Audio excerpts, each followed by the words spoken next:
Hello and welcome to our midweek meditation. I'm Victor Kim. I'm the lead minister at Richmond Presbyterian Church, and I want to welcome you as we engage in conversation today with the Reverend Gabriel Snyman, who is the minister at City Center Church in Surrey. These conversations, these meditations have included conversations that we've had with local service agencies in and around Richmond, with members of our congregation, but also with my colleagues in our presbytery. And Gabriel is one of my colleagues in the Presbytery of Westminster. He, like me, is a refugee from the province of Alberta, but his travels go far back beyond that, which Gabriel will maybe tell us a little bit about later as well. But I'm delighted to be in the same presbytery as Gabriel. And I'm delighted that he's joining us to tell us a little bit about what's happening at City Center Church. It used to be called Wally Presbyterian for you old timers, but it's called City Center Church now. And I'm looking forward to our conversation. So welcome, Gabriel. Thank you, Victor. It's great to be with you. And to all listening, thank you for the opportunity to share some of our ministry and life with you. It's great to have you here. So, as I kind of alluded to, you're not from here, and some of those who are a little bit astute can pick up your accent too and say, oh, he's from a little farther than Alberta as well. So tell us a little bit about who you are and how did you end up at City Center Church, Gabriel? Yeah, it's very hard to shed an accent. I tried to, but I kind of gave up on that. I'm originally from South Africa, born and bred in South Africa. My father was a pastor and eventually a professor in theology. And I spent most of my grown-up years or growing up in a place called Bloemfontein, smack dab in the middle of South Africa. It's in a province considered to be the Saskatchewan of South Africa, rural farming kind of setting. But then I went to seminary and I spent most of my working life, my ministry, in and around the city of Johannesburg. And growing up in South Africa was something I'm really glad to have experienced. As I was about 14 years of age, South Africa went through the huge transformation. A lot of reconciliation and social justice issues were poignant in that time. Mm-hmm. And, I entered the ministry in the midst of all this and the challenges. I were involved in a lot of reconciliation and social justice work. And eventually in my mid-30s, there's this historical tie between the Presbyterian Church in Canada and the Dutch Reformed Church in South Africa. The Scottish Presbyterians had a great influence also on the Dutch Reformed Church. And via that family tie, opportunity opened up in Canada. And we embarked on the biggest shift and change in our lives. And I'm in Canada almost 5 years now. Mm-hmm. And you were in Fort McMurray. Yes, Fort McMurray was my first congregation. I knew very little of Fort McMurray. When I came to Toronto for my induction interview, when I flew back and I was at an airport in Europe somewhere or in London, the UK, images played of this fire raging in Fort McMurray. Mm-hmm. And little did I know that would be my point of entry. And, I had to read up about the oil industry and the character of Alberta. Mm-hmm. But it was a great place to start. I think Albertans are very pragmatic, very straightforward, no nonsense. And I think the Afrikaner people of South Africa kind of have those traits. So in that sense, we were a good fit. And, there was also quite a lot of South Africans in my previous congregation. Okay. And, it's always helpful to have that as a frame of reference when you're adapting. Yeah. Well, after some time there, you came to City Center, and you've been here at City Center for a couple of years now, and it's a particularly interesting church, I think. Um, so, tell us a little bit about City Center Church. Tell us about sort of your sense of call and fit there, and what does the church really do?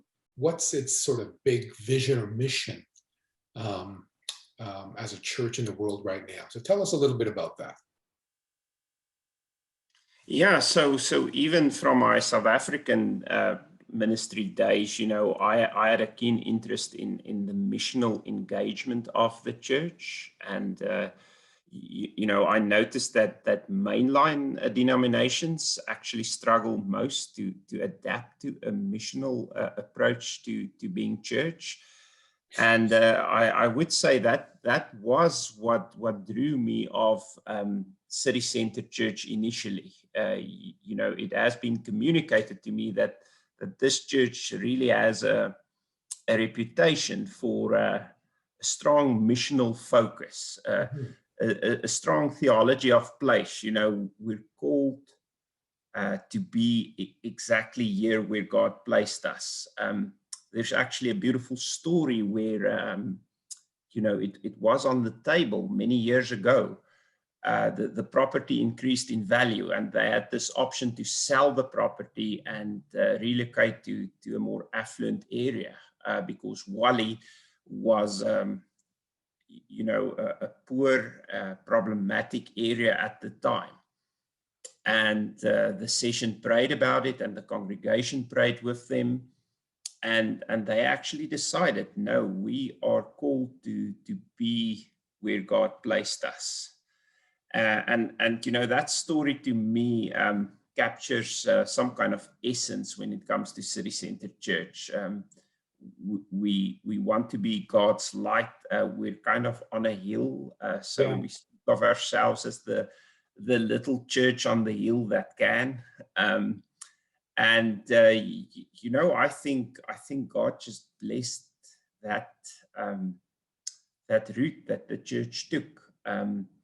Initially, Wally Presbyterian started out as not a full church, but a missionary post. Mm. And when Bob Ogden started there was 11 people. And at that time, the idea was to kind of stay there for 2 years and move on. And he decided to stay, and he built up a bigger congregation, and they built a church. And, so even from its inception, I think there was this missional focus, and it's in our DNA. To me, considering my own path and story, that was just a great fit. Hmm. Yeah. The congregation does a bit of an outreach ministry, a food-based feeding ministry, doesn't it? That's one of the central things that City Center does. Can you tell us a little bit about that ministry? Yeah, so pre-COVID, we had what we call the hot dog ministry. I know when I pronounce hot dog, people find it hard to understand because of my accent. You're saying hot dog. Yeah, they say hot dog, and to me it feels very unnatural to say it like that, but people know what I mean. So on Sundays after church, we prepared food. It was usually hot dogs. And, we were amazed because when it was suggested, people said, but who's actually going to show up? But we're right on a fairly busy street. And we were amazed at how many people showed up and, at the great variety of people in our community. And we connected with them, and some people joined our church because of that. Some people got referred to ministries, and it would be anything from young families to drug addicted folk showing up on a Sunday, having a free meal. And you know, the emphasis was never on just like providing people with food, but to engage with the people that join us. Right. And then COVID came, and you know, we were all kind of dumbstruck and ask ourselves, what now? You know, because first of all, the services are cancelled. We're not allowed to serve food anymore. And, you know, that was something we were excited about. It was something we saw as a core ministry. And we had a congregant, Brenda Locke, and she's a counselor here in Surrey. And she approached me and she said, you know, the shelters are really going to feel the pressure of all this. And, you know, also they now struggle with restrictions when it comes to food prep. So I'm going to get a few donations and see if we can help them prepare food parcels that they can just hand out, that they don't need to prepare. And in the beginning, you know, we got these donations from airlines, and they would deliver it to church. And it was mostly me and Brenda and a few volunteers digging in and preparing the parcels. And then the shelter said, but this is really helping us a lot.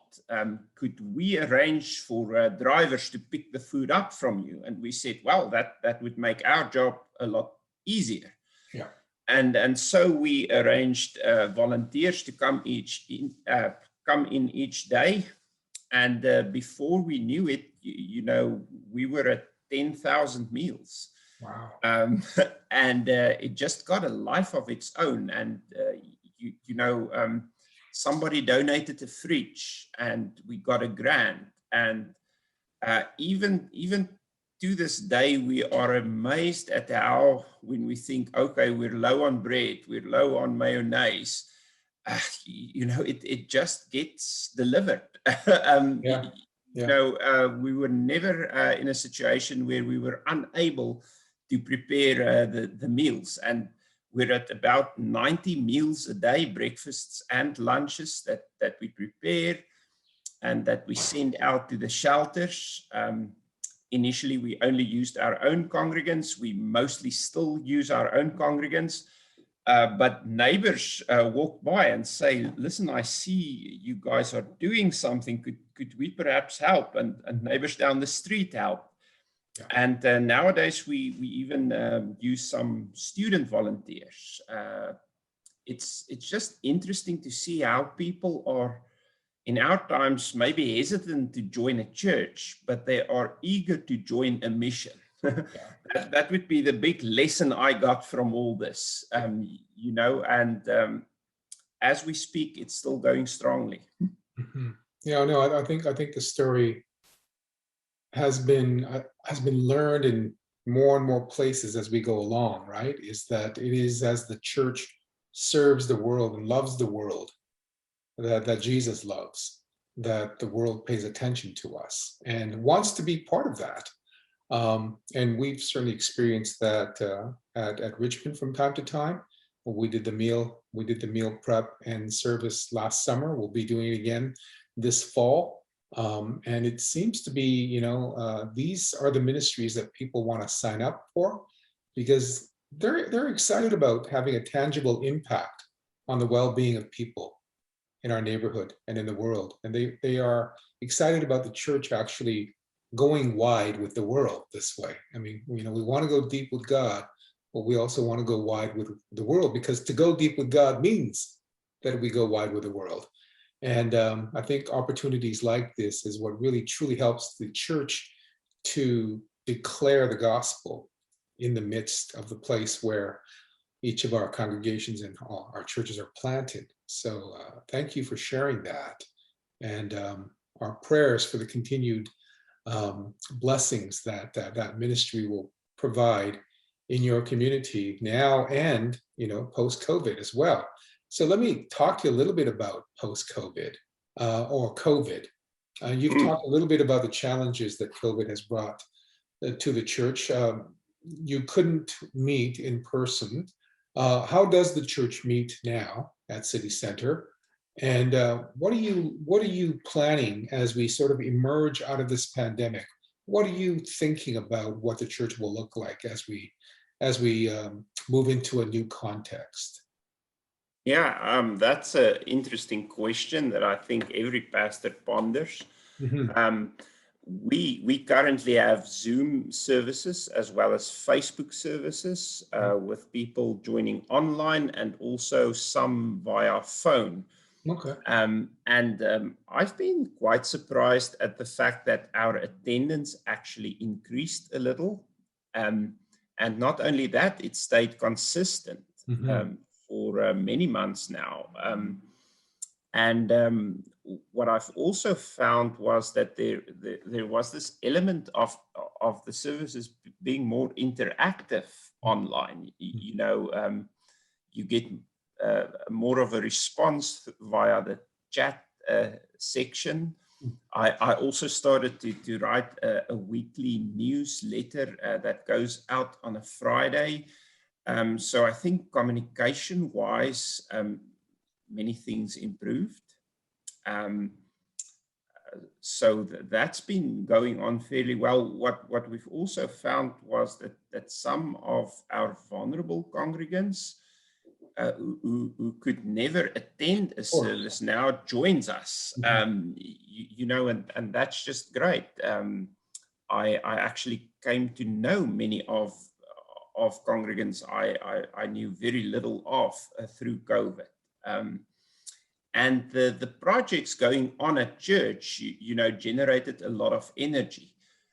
For instance, this feeding project led to one person initializing a community garden, which could potentially provide some produce for our feeding scheme and also post-COVID. That also generated a lot of energy because we have a disabled group that rents the top part of our facilities during the week, and they now join us in caring for the garden. Mhm. And that has created a great bond and partnership between us. And it's our dream post-COVID to use the table as kind of a central metaphor for our church. We dream of hosting community meals where we do not only hand out food, but where we actually share a meal. Yeah. Yeah. And I think the format for such a community meal would be much more interactive than a typical worship service, and it might be challenging for us to adapt to that. I don't see the worship service going away, but one element I would like to retain is this idea of an ongoing mission that happens daily at our church, complemented by a worship service on Sunday, rather than, at least it felt to me like it was the other way around. If we have a worship service and that's what it's all about, and that's what makes you church, complemented by a ministry for a few interested folk.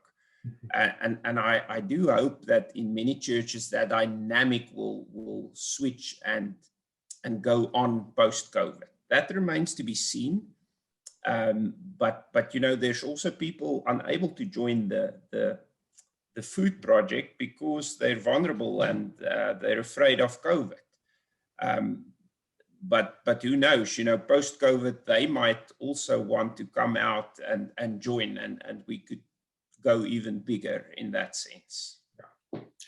Yeah, that's a very interesting way of putting it, right? Is that really the worship, which has always been central to who we are as the people of God, but in some cases, I think we do it in exclusion or in separation or isolation from the witness and serving of the people of God. And I like what you're saying here is that maybe the church's ministry is rooted in the day-to-day service of God's people, of God's community, God's care, creation, which culminates in a weekly worship service, rather than, that it has to be about worship always, and then there may be some outflow from that. But I think the day by day life together as the people of God that incorporates into that community the worship of God seems to me to be a bit more of a authentic way of being church. And as I think about the early church community, that seems to be very much descriptive of the community that we read around Pentecost, the Pentecostal church, right? Yeah, I'm glad that you mentioned the early church, because one shouldn't think of this as a new or revolutionary thing. It's always been part of the story of the church, and the church has grown where it attended to the needs of a society, and that flows over into an eagerness to worship. Absolutely. Rather than the other way around. I always think of Jesus's disciples. They were called to follow, to engage, to do life with him. And then only later on, you read that they fell down and worshipped him. So you have kind of the same pattern going on there. Well, no, I think it's exciting. I think as you've noted, COVID, the pandemic has also, along with all of the difficulty that it has brought, it has also brought some aspects of opportunity, such as people who wouldn't normally come to church being able to participate in ministry because everyone's at a distance now. Everyone's homebound now. But technology allows them to be present. Whereas when we didn't use technology because we expected everyone to show up, a lot of our folks couldn't show up because it wasn't easy for them to get out of the house. They were homebound. But now we're saying you can all show up because we're all on equal footing. And I think going forward, one of the things that a lot of congregations will learn out of the pandemic is how to continue that online community as we move back into the possibility of in-person church activities, but not to now forsake or forget or abandon the work that we've done in creating this online community. I think it's going to be really, really important for us to pay enough attention to that area of ministry, because I do think that people have gotten used to it. Our congregational members have gotten used to it, and other people have gotten used to it. And they'll expect that even when we're back at church, they'll expect, well, I can't go this week, so where's my opportunity to worship online, right? So it will definitely need to continue. I even ask myself, what if we were to continue our worship service online, and then say an hour after that meet at church for a big fellowship meal, where we discuss the sermon for those who can, with a team preparing the food. I don't know if I actually have the guts to push through with that, or we will have, but it's these kinds of questions. It's this window of opportunity we have to actually now question the way we've always done things, and also to kind of experiment with doing church differently. And I think much good can come out of that. I absolutely agree. I think in a way there's a bit of a reset that has to take place because of how disruptive the pandemic has been. But in a way, I mean, again, I lament the losses. I lament those who have died. I lament the suffering and the devastation that it has brought on our economic situation and everything else. I lament all of those things about the pandemic and more. But there is also potential around a reset, around things that because it's been long enough, I think, to say to us, this wasn't a month or two. This has been now well over a year, and it may be closer to 2 by the time we get back. That's a long enough break for the church to say, we need to rethink the things that we've been assuming. And I think in a way, the pandemic will also it will accelerate those churches that will not adapt. It will accelerate I think their unsustainability. And I think it will also charge those churches that are willing to adapt and engage in difference in a different way. I'm excited for you guys at City Center. I'm excited for you. I very much appreciated, Gabriel, your time with us today, just talking a little bit about you, the congregation at City Center, the ministry, especially the food ministry, the feeding ministry that you guys are engaged in. And I just want to, pray that all will continue to be the case at City Center, where you are that church, the little church on the hill that that shines the love of Christ for your community and beyond. And I wish you God's care and God's filling of God's Spirit as you help serve that congregation. Thank you so much, Victor. It really means a lot to us. Out in Surrey, one can easily feel a bit isolated, being on the other side of the Fraser River. But the same to you. I pray that God will keep on opening your eyes as a congregation for all the great things we can do for Him. And thank you for inviting me and giving me this opportunity. I really appreciate that. Thanks, Gabriel. So friends, as we now transition into the musical part of our meditation, Graeme Stager, our former retired music director, is going to present a beautiful piece for us to close our midweek meditation on. So I encourage you to listen to Graeme and to find a time to be able to meditate about some of the things that you've heard and the things that God has in mind for you this week. God be with you and bless you.